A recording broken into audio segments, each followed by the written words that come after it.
Lundy. No, I'm not running for governor. But when I did, I said, I love God, I love people, and I try to live it out.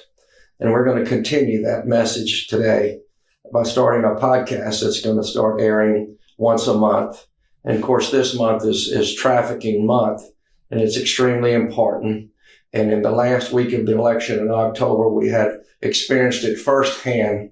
One of the ladies that worked on our campaign had a cousin, a young cousin that was kidnapped in North Carolina. And when that kidnapping happened, people started praying, and we started trying to work through how to rescue this girl. I called my friend that I've known for 23 years. 23 years. John Paul Warren. Yes. And John Paul, I'll tell you a little bit about his history, but I've known him as a man that's run nonprofits. I've known him as a pastor. I've known him as a contractor. I've known him in many phases of his life, but the biggest phase is I've known him that he's a man of God that's always sharing the gospel. Whatever media, whatever platform he's in, he's a man of God. And so I called John Paul, and I can say, and we'll tell a little more about that story about rescuing this little 16-year-old girl. Yes. That she was. Thank God she was recovered. She was recovered. And so John Paul, a native of California, as a very young man, he had a nonprofit that worked on legislation. He actually worked with Senator H.L. Richardson, who did run for governor of California on the first anti-pornography bill. Today he's got a copy of that bill from 1983, and he continued to be involved in the history of this country and the development of this country and the war against, I call it, against sin. Yeah. And what's happening today. And young people, children especially. Yeah.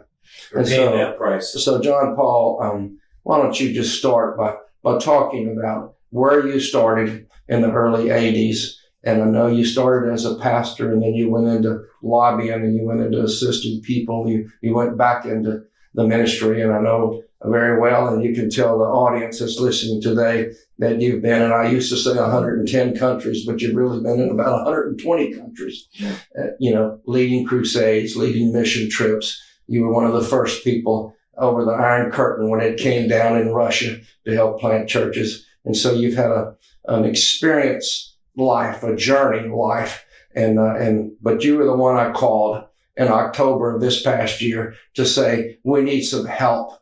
And immediately help started. And I want you to take the listeners, because this Trafficking Month is so important.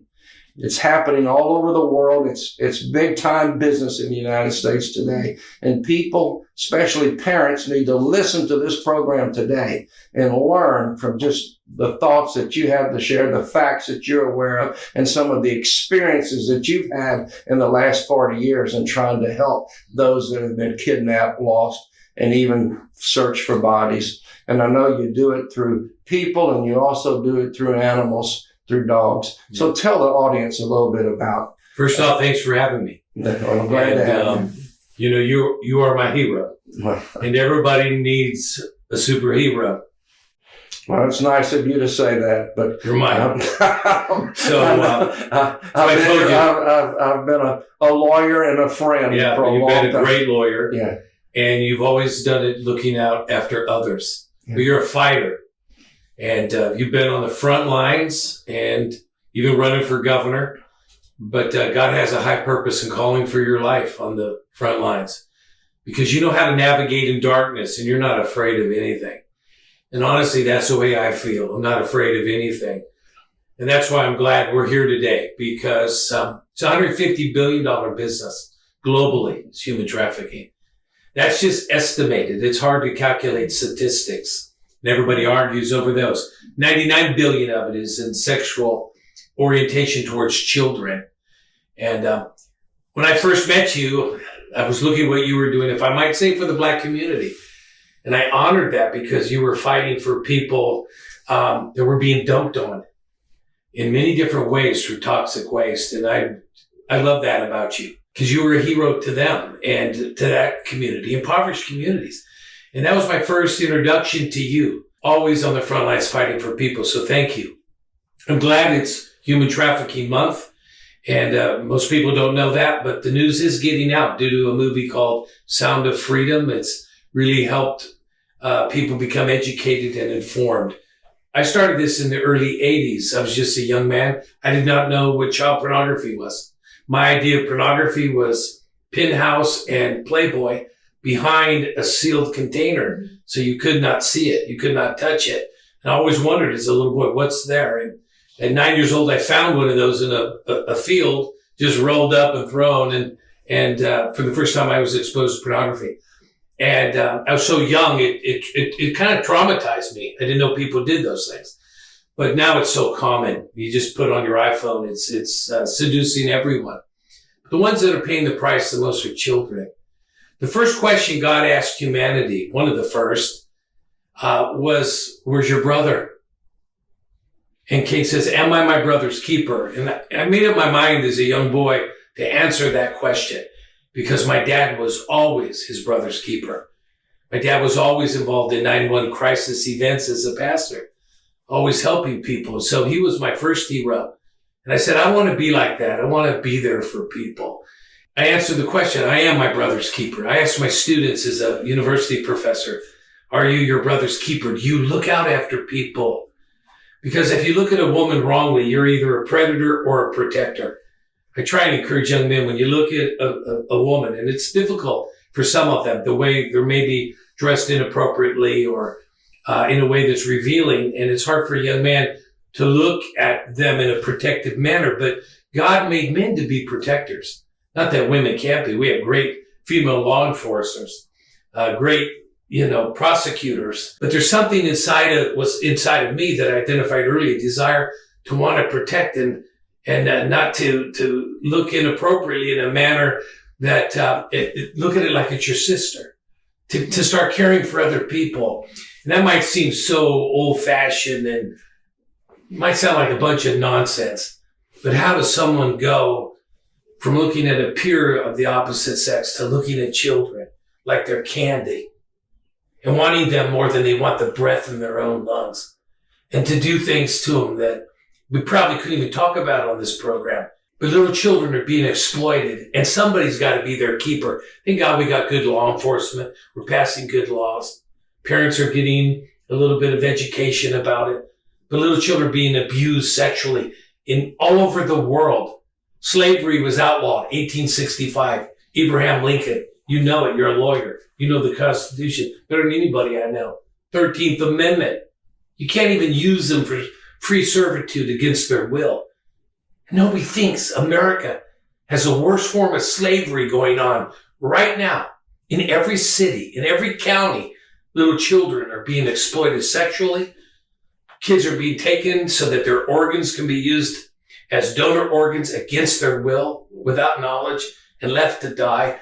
I mean, it's indescribable, and we've got to do something. I started in 1981 being concerned about this issue. I didn't even know what child pornography was. U.S. Marshal dumped it out in front of me during a press conference on child pornography. I didn't know what it was. I was to speak with all the senators. I was the kid in the room. And I didn't even know what it was. I'd never seen it. There was no internet. There was no web to even know what it was. I couldn't Google anything. The U.S. Marshal undid the bag and dumped it in front of me. They did it on purpose. I didn't know till just recently. That was all staged to get a response. And it messed me up. I cried.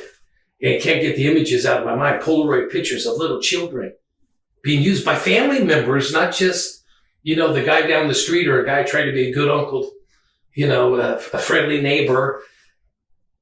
It's just laid out in front of me. We passed this bill. I haven't seen this since 1983. Yeah. I've never pulled it out. My wife handed it to me just before I came here. So I'm going to carry it with me. But here's the bill. March 3rd, 1983, Senator H.L. Richardson. But what got me involved in that, Hunter, was I saw newspaper articles like this.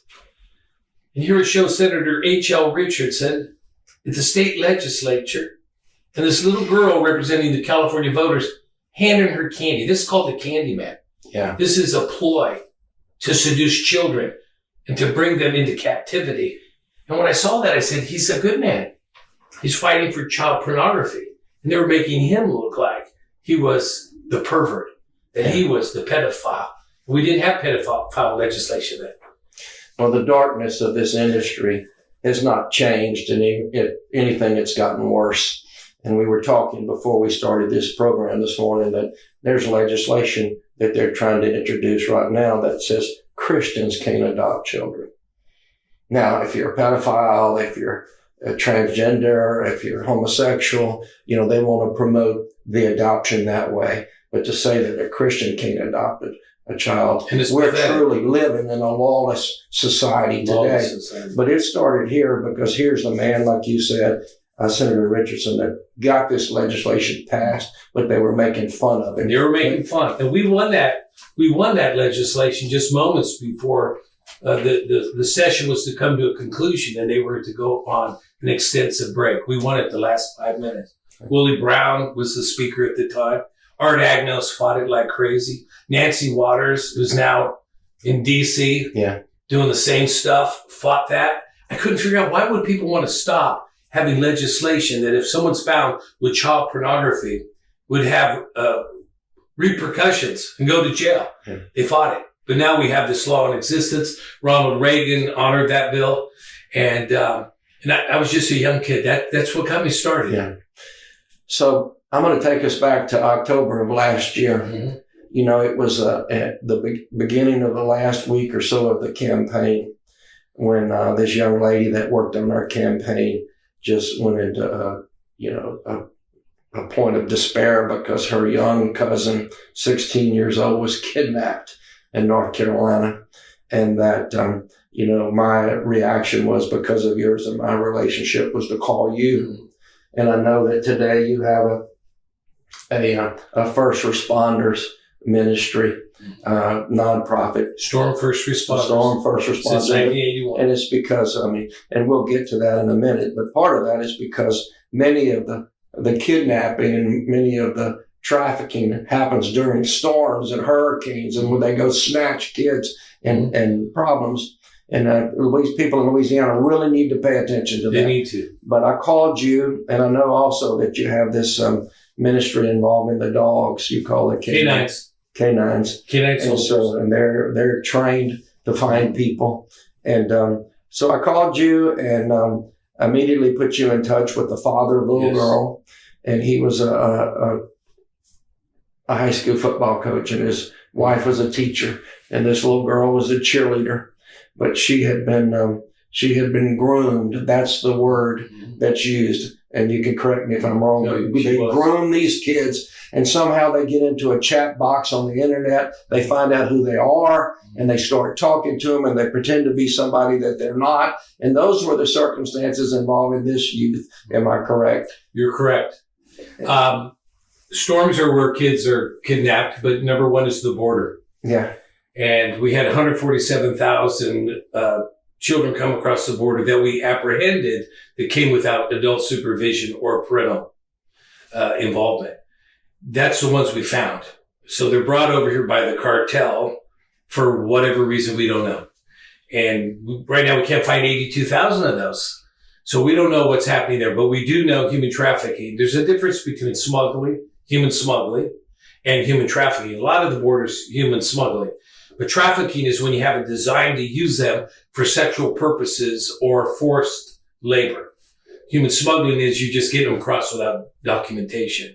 This girl that we're talking about was trafficked, not through the border. The second place is storms, and that's why we engaged in storms. Wherever there's a disruption, wherever there's chaos, even in a family, a marriage, divorce, they track all of these things.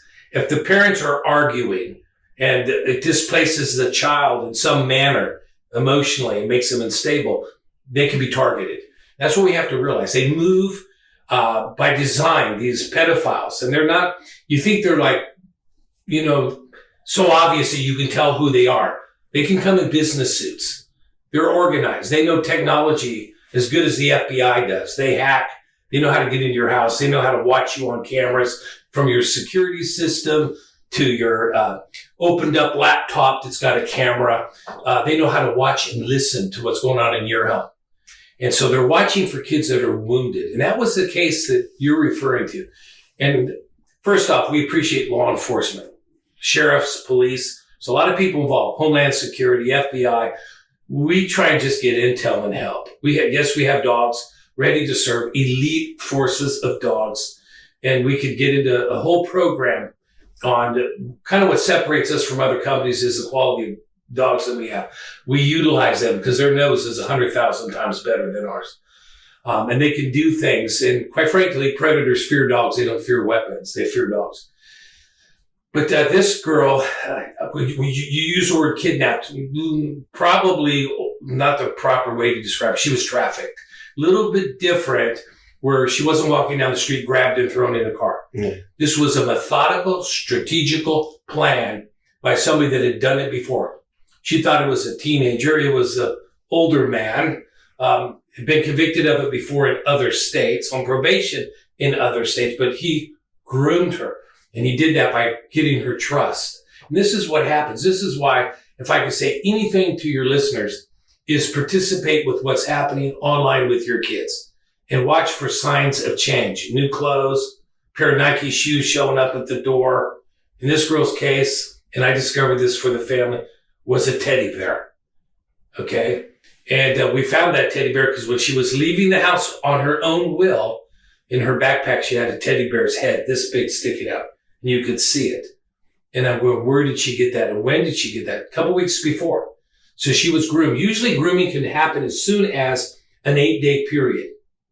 But a trained pedophile can take months to do it because they've got to find your weakness. They've got to exploit that weakness. And they've got to earn your trust because eventually they're going to ask you, as a kid that's never had sex before with somebody 3 times your age, you've got to somehow convince them that everything is good, that they're safe with you.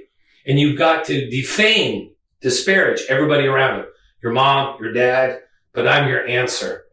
And it can come in different forms. They want you to think, like in this case, it's a young man, which we call Romeo, that's got the love life for you planned. And she hadn't had, a love life before.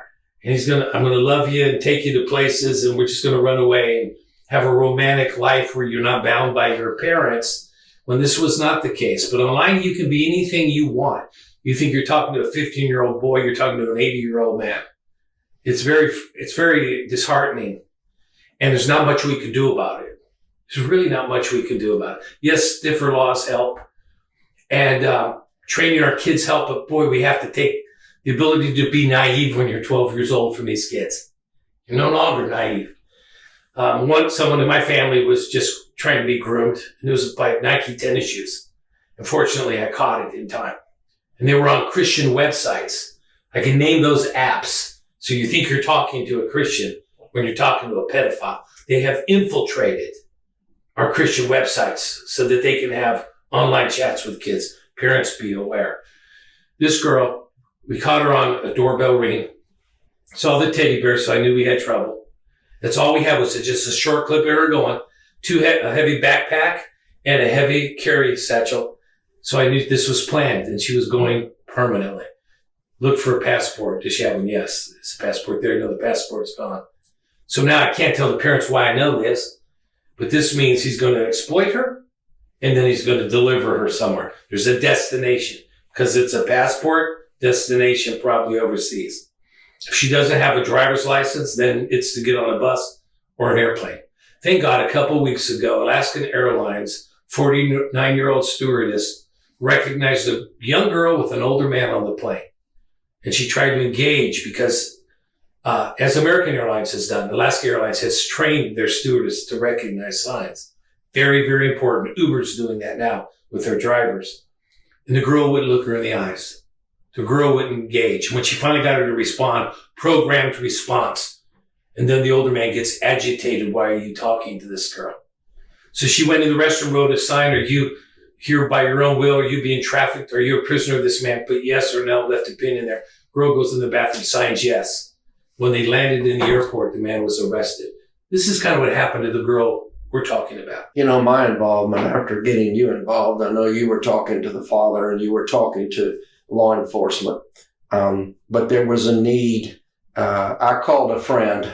I won't mention his name right now, but he's running for president of the United States. I said, I need a lawyer in North Carolina. Yeah. I need a judge in North Carolina, and I got one instantly.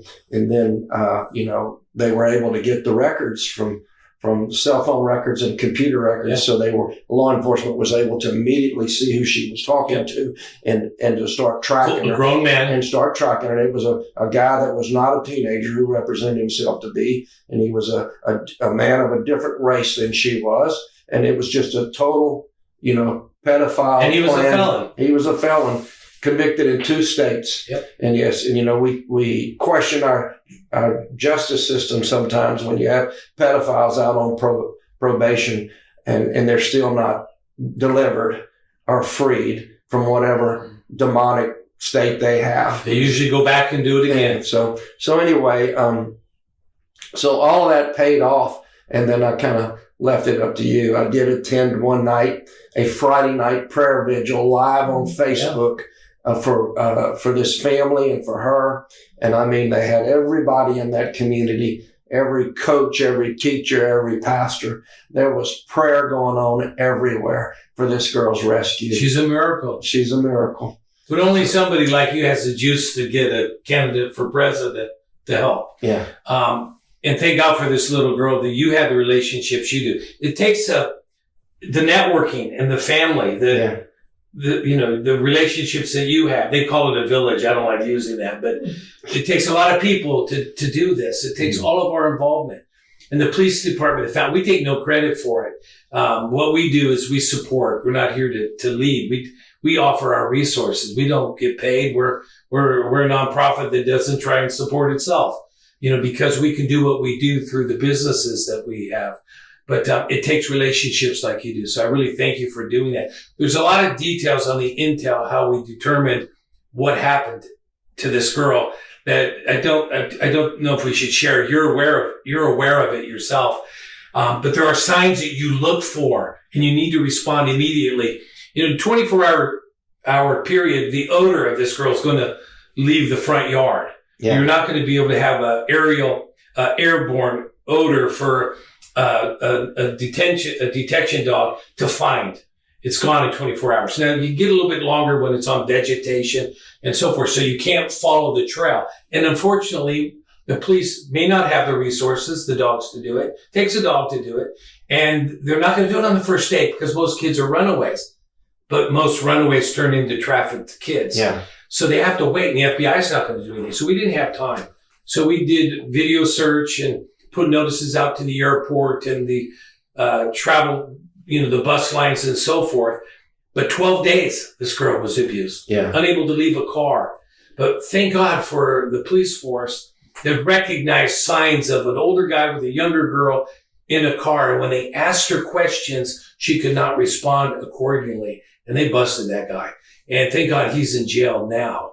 And so this is a wonderful, wonderful celebration story. But while we're here in this network, there are children that are crying out and nobody's able to answer. And in a world where it's defund the police and we're fighting so many battles and there's so much bad news, the cries of these children are going unheard in many cases. In the Bible, there's a story of Nineveh, just quickly. And Nineveh, Jonah had already come and left, and now it's the moral decay of Nineveh is bad.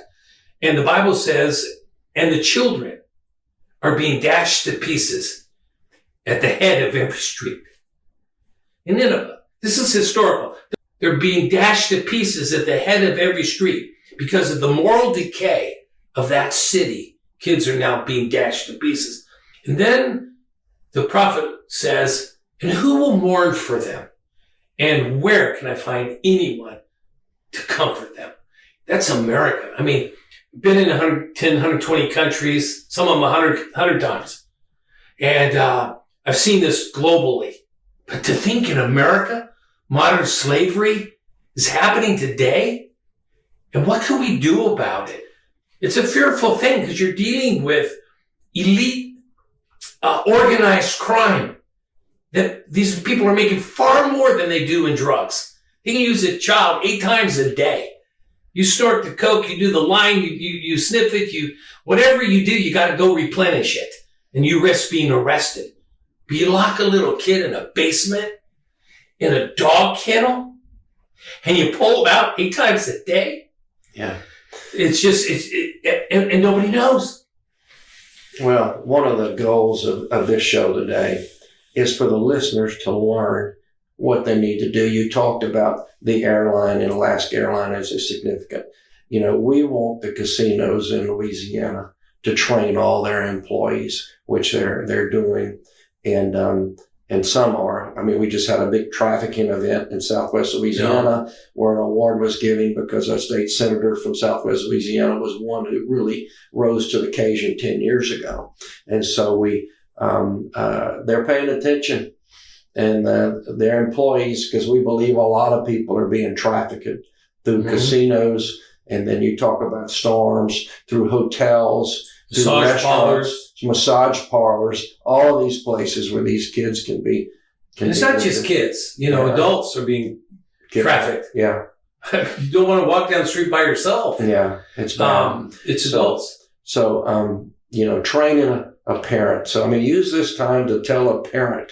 You've hit on a lot of it, what they need to look for and what they need to do. They have devices today where you can see who your children are talking to. You can know where they're going and who they're with.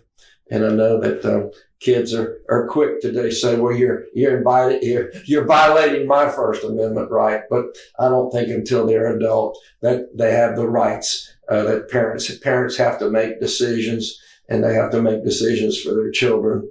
And so parents need to be parents, because we live in a very wicked world today. And technology is so high tech that most parents don't know how to operate it. Yeah.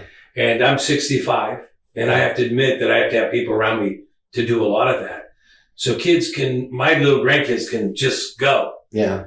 You're 5, 6 years old. They just take an iPhone and make my phone do things I've never seen. Yeah. And as wonderful as that might be, and God can use that, and it can create new things in industry, the pedophiles are exploiting this. Yeah. They're taking advantage of it. They have more access. You talk in the car about something, then you get it offered to be sold to you on your phone. How did they do that? Yeah. Because of the phone. And you've done legislation to deal with this stuff. Yeah. And I really appreciate that. But it's also assessing your children, their needs, their wants. It knows that there's an argument in your house. It knows what the argument's about. And so they're hacking into these systems through technology. And they look for a way to ultimately groom your child. Yeah. So I think to narrow this down, we stay with technology for a moment. I can tell you other ways at school and neighborhood and sports events. But technology is the number one thing. Sexploitation is the number one thing. So they follow you online, and they look for a way to exploit your need. You're usually emotionally maybe disconnected. It's going to sound crazy. Maybe your puppy just died, and you set it on Facebook. Of course, they're following your Facebook. They see what your house looks like, your entries, your exits. Do you have a dog or you don't? Because your pictures reveal a lot. Yeah. And they got it all down. They've got a file on you. And I'm not saying everybody, but if you're in crisis, they know it. And that's sad. That's when you'd like the church to be there, a school counselor to be there, loving and caring parents. And there's a lot of crisis going on now. And we're that Nineveh in ruins, and who's going to comfort these kids? They need comfort. And then if it's a stranger, comfort him. You don't know that stranger, because pedophiles come in that form to comfort. And it's part of the grooming process. But they'll look for something while you're online. Like maybe you just did a TikTok, partial nude photo, or a nude photo that you only sent to one friend, and you didn't want it to go on TikTok yet. And they're going to exploit that. And then they're going to get you to take pictures that they tell you to take. And then they've got a file on you. It's going to go to your mom and dad. It's going to go to your friends. They will use some tactic to blackmail you. And ultimately, and maybe they'll stop because they've won you another way. It could go a million different ways. So Romeo's a relationship. So you're telling me there's a lot of small-time Epsteins in the world. There's a lot of them. Because, he had a file on everybody. And he still does. And he was probably extorting them. And of course, the public is now learning for the first time, because they produced the documents in the last 2 weeks from that trial, from that case. So people are really seeing who all was being. There's rooms filled with people with technology that are just coming after America's kids. Yeah. And, I do want to, I know you've avoided some of the unpleasant details of what parents need to know. And I'll just bring them out myself. I know when it's a young female who's being groomed and to be doing it, the pervert, I'm going to call him the perv, that's a TV term, is usually getting them to change their hygiene of their bodies, maybe to shave their body hair or do something. And I know that was a something that was used to find this girl, to determine if this person was taking her to sell her immediately or if he was going to abuse her first. Well, it was telling me something about him, and so, what age he was. Yeah, and so all of these things are relevant to what kind of person is snatching this girl. And so all these things played a role in finding her. And so the more people understand what these individuals do, the better off a parent can be. And I'm just, using this program to encourage parents to be parents, to pay attention, to know what their children are looking at. We've always heard our whole life that our eyes and ears are the windows to the soul. And of course, we know the soul is the will and the personality of an individual person. And so if they can affect that, they will. And when I say they, the perverts and really the enemy. Sometimes it's not the person that's going to abuse them. Yeah. It's just somebody in the line of bringing them to a point of destination. Right. Because they'll use a Romeo, a good-looking young man. They'll use a Juliet, a good-looking woman, a young girl, to lure them. The best analogy that I can give to the audience today, because I bet you many of them have seen the movie Taken. Mm-hmm. Taken. The movie Taken, that was the first one that came out. It was a Romeo at the airport. Yes. That snatched those two girls. And so that's the way it works. And it was pretty accurate. And that movie's probably 10 or 15 years old now. But I mean, it's real. The Romeo takes it to a gorilla. A gorilla is the physical abuse. Yeah. Right. And then they threaten your siblings at home or your parents. And if it's a girl, they exploit the father. And usually, divorce and fathers being missing, 70% don't have a dad, then they take that role of being a father, see?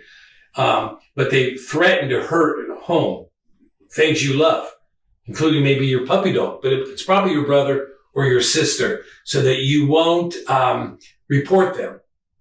And you'll just have your head held down.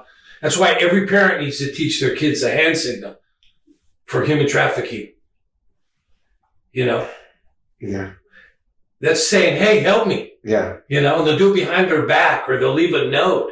You need to look for signs that they're dejected. If they're getting new clothes in the mail or tennis shoes in the mail, this is when you got to deal with it. Yeah. If you wait till it's too late, they're gone and they might not come back. Right. So they're telling signs of grooming, someone trying to get close to them, change of behavior, change of grade, sleeping in school because they're up all night on the internet and you don't know it. Yeah. So you want to look for those because what they do is as they're grooming them, they want to isolate them so that it's just them talking. Everybody else is suspect. You trust me. And they haven't even seen the person. So they're isolated. And ultimately, then they meet at a point of destination. For this girl, it was down the street and she expected to see somebody her age from another state that's really good looking. And it's an ugly guy. I mean, a dirtbag, ugly guy. And, but she couldn't get out of his grasp and he throws her in the car and she's gone and she's taken out of state. The same modus operandi is used a sophisticated way by the scamming industry. Because I experienced it firsthand in our law office with a lady that was being scammed overseas and we just happened to catch it. I experienced it with a lady that worked for an elderly woman that worked for us for years that got scammed by a lot of money. And it's very sophisticated. It's very much similar to the trafficking scam that these young people. So we just need to pay attention. And before we run out of time, John Paul, I want you to, I know early in your career, and when I say career, in your walk with the Lord and your journey in life, you help people find people. A lot of times they were dead people. Yeah, cadavers. Cadavers, and that's the and terminology. So it goes people. back. You were involved in several cases that made national news. And without getting into them, you can mention a couple of them that you were involved in helping find bodies that were natural news. But this was, I assume, back in the 80s. It was in my 20s. Yeah. The first case was the Salcedo case. The father shot everybody. And but he had 3 little girls that he didn't shoot. He shot other children, his wife and his employer. And he fled. And we were having church that night. And I told the people, God's going to cause us to find them. We were going to find them. So I'll just tell you, you know, as much as we may not have all the technology the FBI does, or the CIA, or the IRS has human trafficking, or FEMA, we're proud of what we have, and it's available to other people. But God shows us things and gets us to ask the right questions. And our intel, there's evidence of our intel, it works. And God answers prayer. Yeah. And there's nothing hidden from God. And God cares about children. So in that case, I just told the people how my whole life my dad taught me how to find hidden things. And I could tell 50 stories that nobody would believe of finding things. Nothing can be hidden from God. And if you want to find it and you know how to seek the kingdom of God, you'll find lost things. And I saw this in my dad's life, and I thought, why can't that be used for children? Why can't we have God show us where kids are? And if they're in a semi driving down the freeway, can he show us they're there? And the answer is yes, he could show us. And so 3 Salcedo little girls, 3, 4, 5 years old, were taken by daddy. And so I told the congregation, and they just knew me. I was just a young pastor. I just started being the pastor of this wonderful church. And I said, here's how we can do it. And God's going to speak to somebody in this group. And sure enough, the next day he spoke to somebody. And they followed the steps that I showed them. And to make a long story short, very important. There's books on it and a lot of things about it, a lot of wrong information online. But this young man named Michael looks down the ravine, and there are 3 little girls face down. And of course, he freaked and went and got help as best he could. They come back down the ravine. One of the girls turned over on her back, and that's Carmina Salcedo. And she's still alive. Yeah, I don't know where she's at. I want to find her now because she's an adult, and the other 2 girls bled out. She had 30 minutes of blood left in her. And this young man and everybody came. I mean, the law enforcement was amazing. They just referred to the kid that found him as kind of like a transient person. His name's never mentioned. But in my mind, he's a hero. I mean, he listened to God, and God chose him. Maybe somebody else would listen. So that was the first case. And Carmina's alive. There's a book written about her. And the second case after that was Polly Klaas, stolen out of her home during a slumber party. Richard Allen Davis broke into the window and stole her. And FBI, everybody came. And so we were involved in strategic intel on that. We got the location of where he killed her on Pythian Road. We got his name and all the details. So many details that they asked if we were fortune tellers. And they had fortune tellers brought in. So they brought us in. Of course, we were then maybe a suspect because we knew things. God had showed us, and we followed everything he showed us. But long and short of the story, we were right. And God used us in that. And it was a life-changing experience. She was not found alive.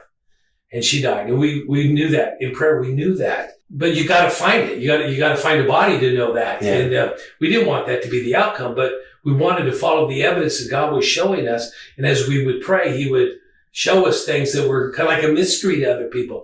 And the FBI and other people brought us in and eventually appreciated what we knew, because nobody can know unless you were exposed to the intel that was kept secret, or you were involved in the crime itself, or you had some kind of power. And not by might nor by power, but by my spirit, says the Lord. And we're going to see the Church of Jesus Christ start taking on great responsibility with the authority that's been given them. All power and authority has been given to you. You defund the police, we're going to be the police. You minimize the impact of the army, we'll be our own army. We'll protect this nation. Because there's a sense of responsibility in every man, every young person, every mom. You know, you watch a mom. I walked to the grocery store to buy a little jacket because I was cold here, and the lady's trying to show me what's wrong with my jacket. Fix this. I said, you must be a mother. She goes, how can you tell? I said, because I don't care about those things. She said, thank you. You see, moms, everybody has a role. Hunter, if we can recognize the signs, go online and ask, what are the signs of human trafficking? What can I do? They go to our website, stormfirstresponders.com, stormfirstresponders.com. They can go to Canine Soldiers, 42 elite dogs ready to look for anything lost. Our motto is seek and save. Seek and save all that are lost. You can call 888-575-SEEK. 888-575-SEEK. And we'll do what we can. We'll do whatever we can to find somebody that's missing. But if you'll find out yourself, what are the signs? Educate yourself. And everybody does something. Then you'll recognize signs of it. And you'll learn, what do you do with what you see? Because you're passing by these silent voices. These pedophiles are not ashamed. They're not in darkness no more. They're putting it on the internet. It's on Facebook. They're walking down the malls with little children clutching their hands so they can't get away. They take them out in public. 13-year-old girls are really the main target. They want a virgin. They want to be the one to remove her virginity. Great value there. Better than gold to them. And they all have a price. And when they're done with them, they disregard them. They either die from a venereal disease of infection, disregarded on the side of the road. 8 cadavers last year in Florida. We Are the Essentials found 8 cadavers so they could have a funeral. These are groups we work with. 8 missing bodies. The police had to give up, no resources. But they don't give up, they look. It's boots on the ground. It's church people showing up 200-300 at a time, like they did a couple of weeks ago for me, looking for a missing mother. A missing mother. The field was filled with people. So once you start finding that it's a real problem, like the gas station where we got coffee this morning, the lady had so many questions. I said, man, just go research this and just learn. So when somebody walks in the store, you can save one person. Then these guys and these women, whoever are doing this, will have no place to hide. And law enforcement won't have to really use all their resources because society says, I am my brother's keeper. I'm watching after children. I want to thank you for all of this. And God knows that He's put an incredible passion in you for this. And of course, it's a passion for the lost. Yeah. You know, we as kingdom believers, we love God, we love people, and we're going to live it out. And we're going to do it till our journey's up. And in whatever form, whatever fashion, whatever platform, whatever source we can use, we will do. And of course, starting this program was totally with that in mind. And of course, this is Trafficking Month, and I think you have educated the listeners tremendously today. And I can't thank you enough for coming. And again, your testimony, your history in doing this. And I'm going to say this too. You haven't mentioned this yet, but people that have been victims of this, as well as other trauma, they do need therapy. They do need counseling. They need love. An ear to listen to them. You know, the Bible says faith, hope, and love is all important. Love is the most important. And so you can take somebody, I think we talked about this last night, somebody that grew up in a location where there was no love and one that there was love. They have a totally different scenario. They know those that grew up in a household or grew up in an atmosphere where there was no love, that it impacts them. So can I give you this little thought? I know we're over time, but so our dogs can find and deal with the problem. And I don't want to describe that, but then we have a dog that comes when those kids are now free, but just getting out of the situation. I mean, moments off the ground, out of the cage. Yeah. And a dog that comforts. It's a totally different training. Makes an impact on that kid to have love immediately. Yeah. They're not going to trust me. They're not going to trust law enforcement because they were just abused. Maybe multiple times that very moment, just before we got there. But the dog comes and loves. The dog shows up at trial if they need the support.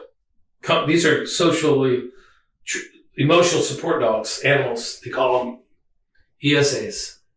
And gives a kid comfort to be able to boldly explain the story.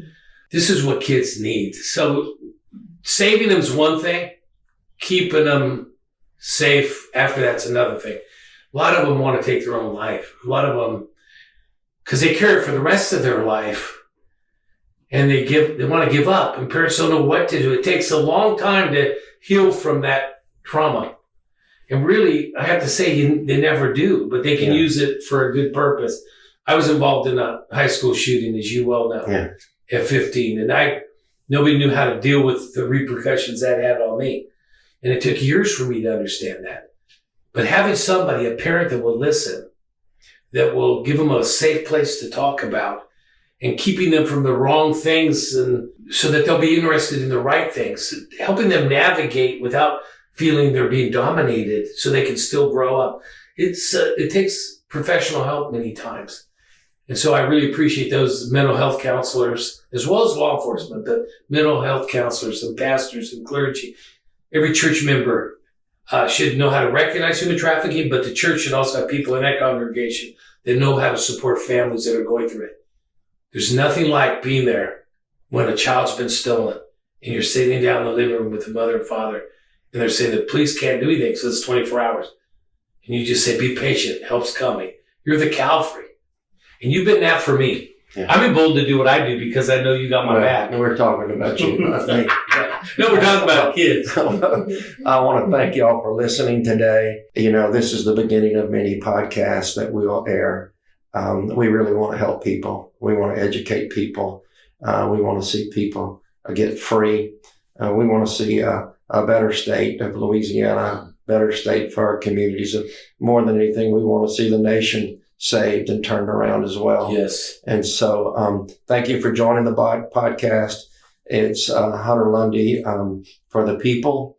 You can also go look at the website of Lundy for Louisiana or Hunter Lundy website, or you can go look at Standing for Justice. You can look at many of these websites, and you can follow us on what we're going to do from now till the rest of the year for sure. Thank you, and God bless.